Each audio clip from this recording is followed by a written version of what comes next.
Sizi salamlayıram. Mən pastor Mark Burnsəm.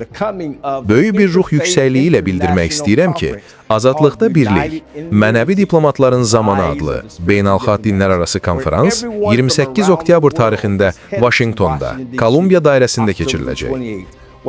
Dünyanın hər yerindən dini liderlər sülh və birliyin naminə bir araya gələcəklər. Bu elə bir unikal zamandır ki, biz fərqliliklərimizi bir kənara qoyur, dini sərhədləri aşır və vahid xalq, vahid səs kimi birləşirik. Bütün dünyada sülhün bərqərar olması üçün.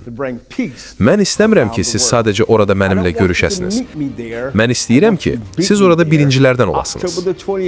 28 oktyabr, Vaşinqton, Kolumbiya dairəsi. Azadlıqda Birlik, beynəlxalq dinlərarası mənəvi konferans, mənəvi diplomatların zamanı.